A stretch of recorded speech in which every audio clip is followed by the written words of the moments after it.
Assalamualaikum warahmatullahi wabarakatuh. Pelajaran selanjutnya yang bisa kita ambil di kitab Ihya Ulumuddin tentang rahasia puasa itu selanjutnya membahas tentang klasifikasi puasa. Jadi dalam ibadah puasa itu ternyata ada klasifikasinya, tingkatan-tingkatan orang berpuasa. Nah, itu di kitab Ihya Ulumuddin disebutkan ada 3 tingkatan orang puasa. Yang pertama itu ada puasa awam atau umum, dan ini biasanya dilakukan oleh orang biasa. Apa sih puasa umum? Maksudnya atau puasa awam yaitu orang yang ketika berpuasa itu hanya mencegah perut, mulut, pokoknya mencegah perut dan kemaluan dari memenuhi keinginannya. Jadi puasa ini umumnya hanya menahan hal-hal yang membatalkan puasa dalam bentuk kebutuhan perut dan kelamin, tanpa memandang aspek menahan diri yang lain. Jadi hanya fisiknya saja yang dibahas. Oh, kalau saya misalnya sudah menahan lapar, menahan minum, tidak berhubungan seksual, ya sudah, berarti puasa saya sah menurut syariatnya di situ. Nah, itu puasa awam katanya Imam Al-Ghazali. Jadi puasa yang tanpa memandang aspek-aspek menahan diri yang lain, hanya fisiknya saja yang dibahas. Bukan salah katanya beliau, tapi masa pemahamannya hanya seperti itu saja? Ya kalau begitu hanya dapat lapar dan haus saja, tapi terkadang maksiat masih jalan, berbuat menyakiti hati orang lain. Jadi puasanya hanya dapat lapar dan haus saja. Kan itu ada di hadis Nabi, seperti yang beliau sampaikan. Nabi Muhammad SAW bersabda, kamin syo'imin laisa lahu min syiyamihi ilal ju' wal atos. Jadi berapa banyak orang berpuasa tapi tidak dapat apa-apa, hanya dapat lapar dan haus saja. Lah, itu mungkin banyak sekali kita jumpai di masyarakat kita. Mungkin kita koreksi sajalah diri kita masing-masing. Kita masih tergolong puasa awam karena hanya menahan lapar, minum, tidak berhubungan seksual, tapi ternyata tidak menahan aspek yang lain. Sehari-hari masih mencaci maki tetangga, masih mengejek teman, masih berbuat maksiat yang lainnya. Lah, itu katanya Imam Ghazali puasanya hanya dapat lapar dan haus saja, tidak dapat berkahnya puasa di situ. Lah, itu tingkatan puasa yang pertama. Terus yang kedua itu ini lebih dalam. Yang pertama kan puasa awam, yang kedua ini puasa khusus atau koas. Jadi puasa khusus itu puasa awam, tapi ada sisi tambahnya, ada sisi plusnya. Yang puasa awam tadi kan hanya menahan lapar, menahan perut dan kelamin untuk tidak melakukan hal-hal yang dilarang agama. Lah, yang kalau puasa koas ini ada sisi plusnya. Ternyata puasa koas masih memperhatikan fisik yang tadi, tapi bukan hanya memperhatikan mulut dan kemaluan, tapi ternyata juga memperhatikan anggota badan yang lainnya. Semua fisik ikut dipuasakan untuk tidak melanggar perintah Allah di situ. Lah, orang-orang yang berada pada tingkat puasa khusus ini biasanya memiliki kesadaran untuk selalu menahan keinginan-keinginan lahiriah yang berupa anggota-anggota badan dengan kenikmatan yang diinginkan oleh anggota badan. Tujuannya apa?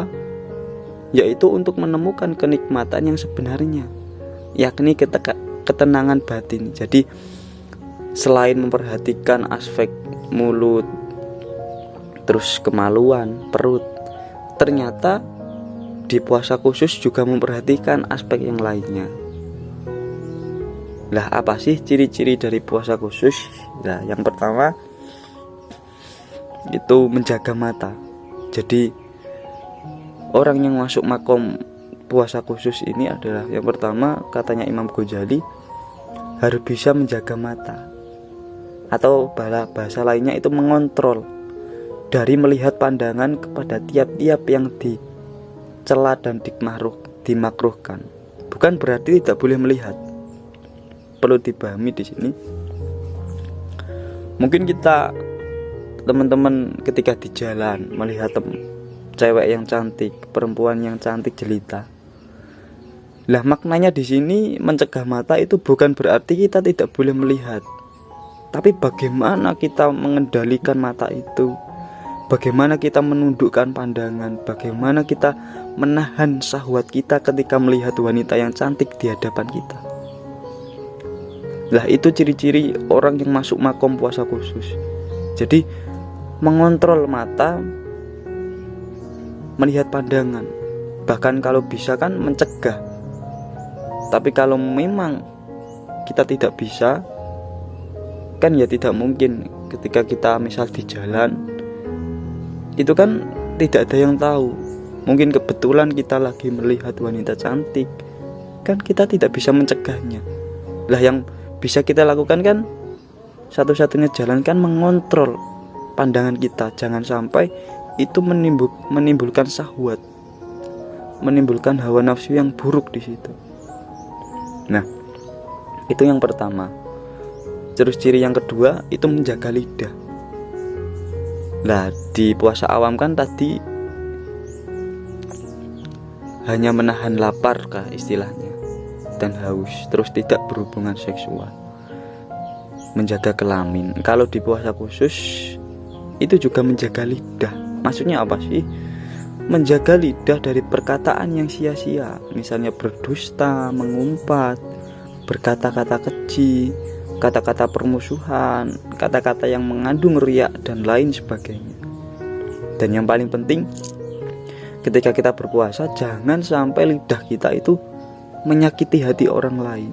Ini mungkin sepele, tapi dampaknya sangat luar biasa di situ.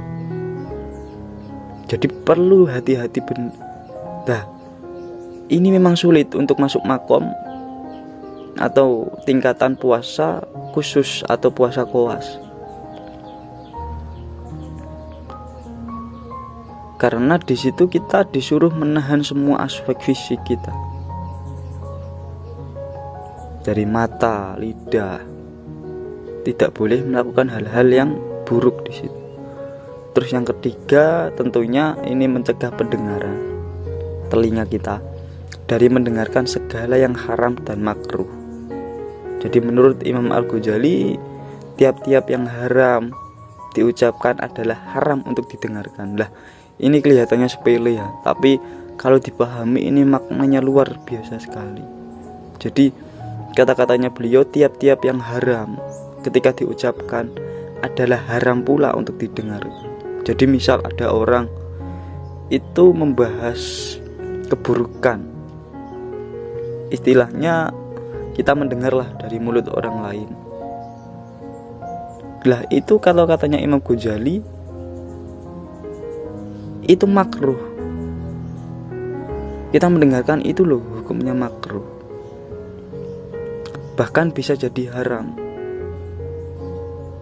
Lah, mungkin itu sangat sulit sekali untuk kita hindari ya, karena kita berhadapan dengan masyarakat banyak. Jadi pokoknya kalau menurut saya ya, bagaimana kita mengontrol pengendalian kita, mengontrol pendengaran kita juga. Walaupun ada misal informasi jelek yang masuk ke telinga kita, ya kita harus menyaringnya, memfilternya. Jangan memasukkannya ke dalam otak dan pikiran kita semua. Jadi ambil yang baik, buang yang buruk. Maksud dari kata-kata ini sebenarnya begitu. Jadi ambil yang baik, buang saja yang buruk. Itu termasuk juga mencegah pendengaran dari mendengarkan segala yang haram dan makruh.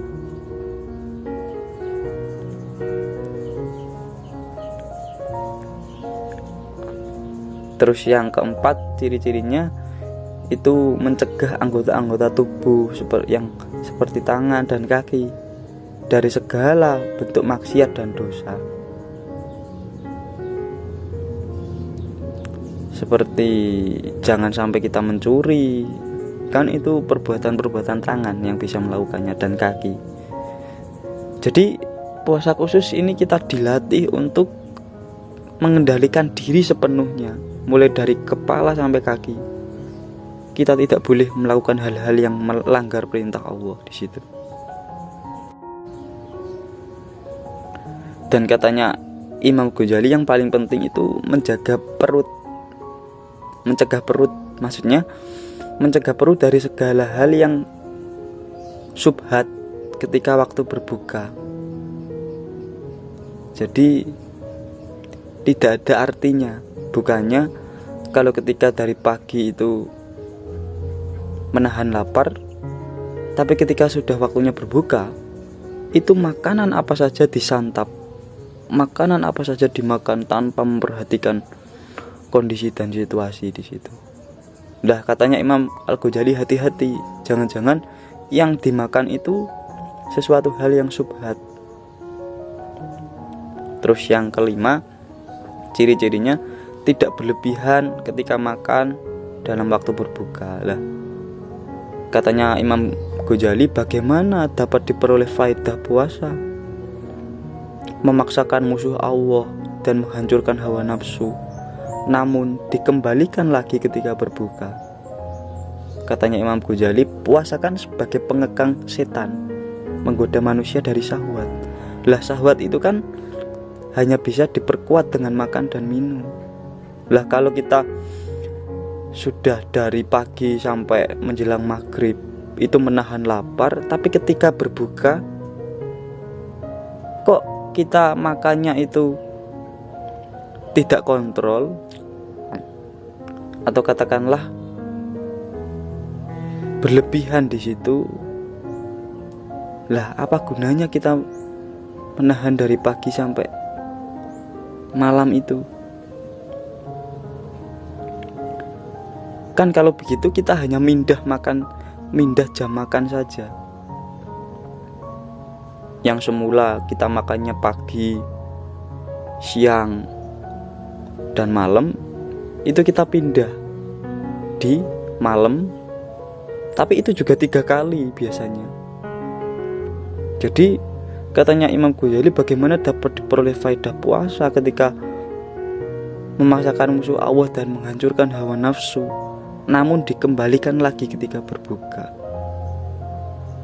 Jadi ya jangan berlebihan lah makan, sewajarnya saja, secukupnya saja. Kan pemahamannya seperti itu. Karena kalau kita tidak mengontrol itu, jangan-jangan setan masuk lagi ke syahwat kita.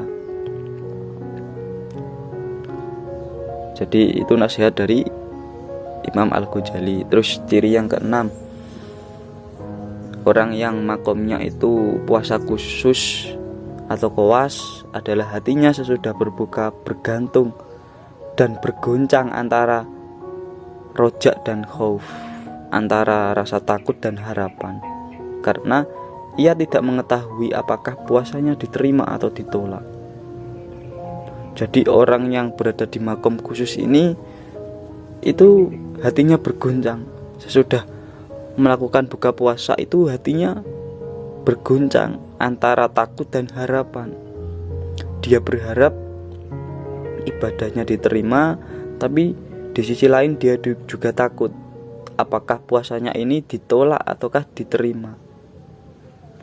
Lah, jadi jangan malah merasa senang. Kan biasanya orang ketika berbuka itu kan senangnya luar biasa, tidak memperhatikan apakah puasaku ini loh diterima apa tidak. Nah, kalau orang yang masuk ke puasa khusus atau kowas itu memikirkan itu, jadi hatinya berguncang antara takut dan harapan. Dia tidak mengetahui apakah puasanya itu diterima atau ditolak. Nah, itu adalah 6 ciri ketika mau masuk ke puasa khusus. Terus tingkatan puasa yang ketiga, yang terakhir, itu ada puasa khusus al khusus atau kowasul kowas. Jadi ini jauh lebih dalam dari puasa yang tadi. Jadi katanya Imam Ghazali, yang bisa masuk ke level ini itu hanya para anbiya, siddiqin, para aulianya Allah. Jadi orang-orang ini tidak cuma fisiknya saja yang dijaga, bukan cuma anggota tubuhnya, tapi batinnya dan jiwanya juga benar-benar dijaga. Jangankan melakukan sesuatu yang buruk, memikirkan saja itu tidak terlintas di pikirannya karena takut kepada Allah. Jadi sebelum melakukan apa-apa itu bertindak. Sebelum melakukan apa-apa itu berpikir dulu.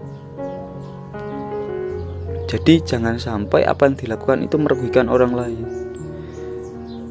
Jangan sampai hal-hal yang bersifat duniawi menjauhkan hatinya dari Allah. Jadi orang yang berada di puasa ini itu selalu mengkondisikan pikiran dan perbuatannya itu selaras. Jadi antara ucapan dan perbuatan yang akan dilakukan itu dipikirkan dan itu selaras. Jadi ini adalah puasa hati, yang mana batinnya selalu berusaha sadar bahwa Allah itu selalu ada dalam kehidupan kita, dalam hati kita, dalam pikiran kita. Orang yang berada di level ini ketika lalai dalam mengingat Allah itu dianggap menghancurkan nilai puasa. Nah, mungkin ini berat kalau kita tempuh. Mungkin kita, kalau saya amati, mungkin kita masih berada di level awam, baru mau menginjak puasa khusus. Jadi mungkin kita berada di puasa khusus saja itu sudah syukurnya luar biasa. Jadi kita tingkatkanlah diri kita terus agar kita mencapai puasa khusus, atau syukur-syukur kita masuk ke lebih dalam, yaitu puasa khusus al khusus, kowasul kowas, yang disebutkan di kitab Ihya Ulumuddin. Yang memang harus bertahap, tidak bisa instan, perlu istiqomah di situ. Nah, apa sih ciri-ciri orang yang sudah masuk ke wilayah puasa kowasul kowas? Jadi di kitab Ihya Ulumuddin dijelaskan ciri yang pertama yaitu menganggap batal apabila memikirkan hal-hal yang bersifat duniawi, sehingga hatinya itu lupa terhadap Allah, kecuali masalah-masalah dunia yang mendukung kepada kedekatan Allah, karena hal tersebut dianggap sebagai tanda mengingat Allah. Jadi maksudnya jangan terlalulah mengejar dunia. Bukan berarti kita tidak boleh mengejar dunia, tapi jangan sampai urusan dunia itu melalaikan kita terhadap Allah sehingga hati kita lupa. Jadi kita boleh mengejar dunia, tapi itu dalam tanda petik urusan dunia itu mendukung kepada kedekatan kita kepada Allah. Misal kita bekerja sehari-hari itu kan untuk menghidupi keluarga kita. Lah, itu kan juga urusan dunia, tapi dengan kita bekerja sungguh-sungguh mencari rezeki Allah, di situ bisa mendukung kita untuk mendekatkan diri juga kepada Allah. Jadi jangan terlalu ambisi lah pemahaman mudahnya, karena khawatirnya ketika terlalu ambisi itu melalaikan kita terhadap Allah. Terus yang kedua itu merasa berdosa apabila hari-harinya masih sibuk dengan hal-hal yang tidak penting. dari puasa. Misalnya kebutuhan berbuka. Mereka beranggapan bahwa ada orang itu disebutkan kitab Ihya Ulumuddin itu tidak yakin atau kurang yakin dengan janji Allah untuk mencukupkan rezekinya. Jadi merasa khawatir di situ. Nah, jadilah itulah 3 tingkatan orang berpuasa. Tujuannya apa sih kita belajar itu semua? Agar kita itu loh menjadi orang yang bertakwa. Kan tujuan puasa, esensi puasa itu kan imsak, mengendalikan diri. Jadi menurut Imam Ghazali, esensi dari puasa itu adalah untuk menahan diri. Nah, untuk kita bisa mengendalikan diri kan perlu bekal itu. Coba kita koreksi di diri kita. Kita masuk ke wilayah tingkatan mana? Kita masih di puasa awam kah? Sudah mencapai puasa khusus kah? Atau bahkan sudah mencapai tingkat puasa khusus al-khusus, puasa kuasul kuas. Nah, itu kan perlu kita koreksi dalam hidup kita. Ya, tujuannya ya tetap menjadi orang bertakwa. Kan di puasa yang ketiga itu kan tingkatannya puasa khusus al-khusus, itu kan hatinya itu sudah bergantung dan hanya berharap kepada Allah di situ. Jadi itulah 3 tingkatan atau klasifikasi orang-orang berpuasa.